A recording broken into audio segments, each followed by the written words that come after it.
Қайырлы күн, қайырлы кеш достар. Бүгін жерлесіміз Динара Садуақасова туралы ролик болады. Соны соңына дейін көріңіздер, қолдау білдіріңіздер. Білесіздер, қазір әлем кубогы өтіп жатыр. Сол әлем кубогы бойынша ұлдардан Ринат Жұмабаев 4-ші турда жерлесіміз ұшып кетті. Одан кейін қыздардан Бибісара мен 4-ші кругта Динара Садуақасова және Асаубаева Бибісара қалған болатын. Бибісара бізде 4-ші турда ұшып кетті. Енді 5-ші турда біздің жерлесіміз Динара Садуақасова Горячкина Александрамен кездесті. Горячкина Александра көріп отырсыздар, рейтинг бойынша 100 пунктқа жоғары. Ол былтырғы жылғының жаңағы әлем чемпионатына қыздар арасындағы финалист.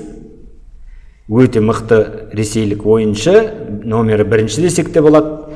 Сол қызбен кездесіп, өкінішке орай, негізі 2 партия ойнайды. 2 күн кеше жерлесіміз Динара Садуақасова ничья ойнаған болатын. Бүгін өкінішке орай үлкен ойламаған жерден қателік жіберіп, жеңілісті тауып отыр.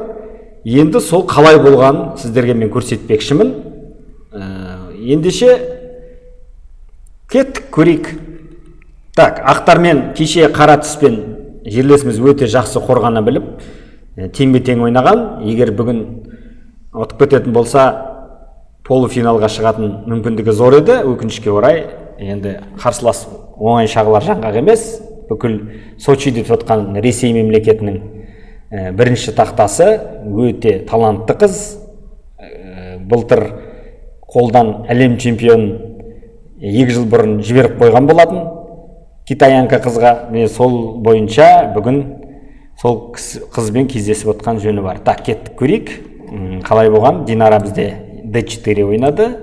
Ферзовый, кеттік, арғарай ат шығады. Так, слон шығарды. Покажамыз. Бұның бәрі теория. Так, бұл жерде енді E3, конь C6 и конь BD2. Так, пока жақсы, орталыққа таласудамыз. Так, қарсыласымыз слон шығарды. Слон B5. Так, пока бәрі әзірге жақсы. Конь E5. Кеттік шабуылға. Енді бұл жерде жатқан үлкен теория негізі рокировка да жақсы. Бұл жерде C4 ойнауға болады. Бірақ Динара бізде шабуылды бастап кетті. Енді қарсыласымызды қараймыз, қалай жауап береді. Ферзь B6. Так, C4, G7. Осы жерде бір қызық сұрақ туындайды. Наны жей алмаймыз, болмайды жеуге. Қарап атсаңыздар, бұлай жай көзге жақсы көрінеді. Мына слон бар болып тұр, слон болмаса әрине жеуге болады. Енді мына жерде жесеңіз фигурадан ұтылып қаласыз, сол себептен абайлау керек. Бұл жерде енді Динараның шешімі A4. Өте қызықты ходтардың бірі. Динара шабуылға кетпекші, рокировка жасаңыз, на пешке ешқайда қашып кетпейді, сол себептен жаман ход емес.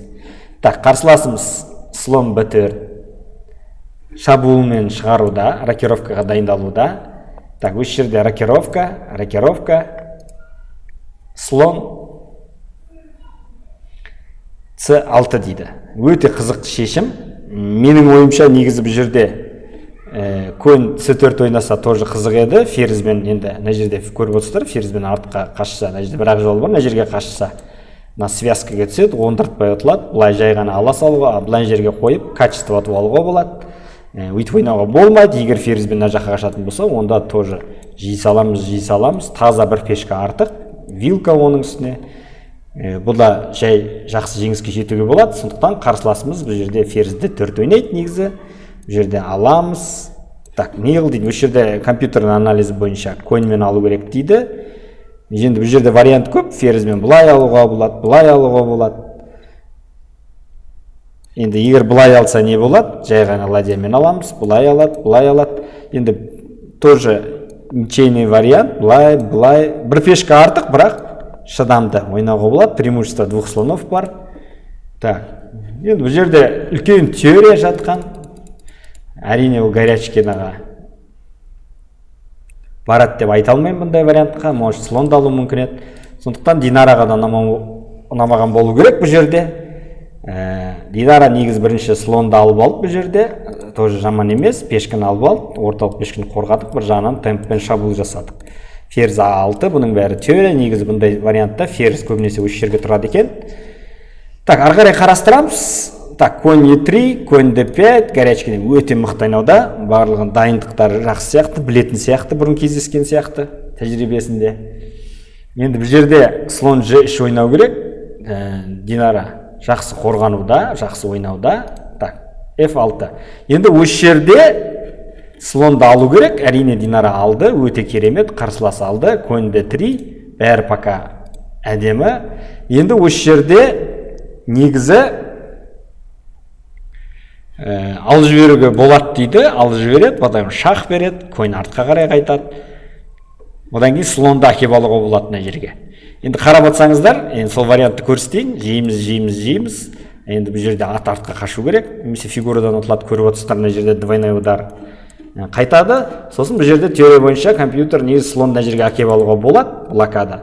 Енді слон мына жақтан өйткені ұсталып қалу қаупі әрқашан бар, сол себептен слонды шығарып аламыз. Енді қарап отырсаңыздар, позиция өте жаман деп айта алмаймыз, себебі мына жерде 4 пешкі, 3 пешкі керемет ұстап тұр. Бұл жерде енді 3-ке 2, керісінше Динараның позициясы жақсы, бірақ ат өте керемет орналасқан. Контратака бір ұтады деп айта алмаймын бұл жерде, бірақ ничьяға ойнауға көруге болады. Егер қарсылас рисковать ететін болса, ұтысқа ойнап біраз таяқ жеуде мүмкін. Сол себептен осылай ойнауға керек беді деген ойым бар. Компьютерде солай деп айтып тұр. Ал Динара болса бізде асығыс жоқ, бірінші ладьясын шығарып алды. Негізі мына ладьяны алып кеткен дұрыс па білмедім, бірақ бір жағынан контратака жақсы. Осы жерде қарсыласымыз өте керемет ход тауып кетті, пешкіні тексеріп көріп жатыр. Мына пешкіні қорғау өте қиын. Атпен былай ойнауға болмайды, сразу көрсете салайын, жей салады и F4-тен кейін мына слонның жағдайы тынады десек те болады почти. Бірақ компьютер бойынша былай бұның бәрі ойнауға болады дейді, мынаны жеп алады. Жағдай в общем оңай, жаман, Динараға ұнайды деп айта алмаймын. Сол себептен Динараның шешімі бұл жерде қалай болды екен. Так, оңай емес, мына пешкіні мынаны жейін деп жатыр, мынадан да абайлау керек. Жеді, сосын барып F3 ойнады. Дұрыс деп ойлаймын, жаман емес, бір жағынан контратака, бір жағынан шабуылға қайтады. Так, осы жерде енді шах берді, атпен жапты. Негізі осы жерде қалай ойнау керек еді, негізі қандай мүмкіндік бар. Так, мына жерде енді мынандай бір ход көрініп тұр, былай айырбастан кейін қарсылас былай жесе мен былай жеймін деген жоқ, бірақ бұл жерде қате, себебі қарсыласымыз вилка мынандай керемет вилка тауып кетеді екен. Былай жай көзбен қарағанда ничейный вариантқа әдемі көрінгенмен осындай вилка бар, бірақ жерлесіміз осы жерде үлкен қателік жіберді. Ладья C2, көрдіңіздер, 2 сұрақ белгісі. Паузаны басып, жаңадан бастап жүрген ойыншыларға осы жерде Динараның жіберген үлкен деңгейдегі ойыншымыздың жіберген қателігін енді әрине бұл жерде түсінуге болады. Неше күннен өтіп жатқан турнир, бұл жерде бір Динараның жіберіп қойған бір үлкен қателігі дегенге келеді деп ойламаймын. Бұл жерде енді нерв, психологический, қарсыласы өте мықты ойыншы, әлем бойынша Ресейдің бірінші доскасы.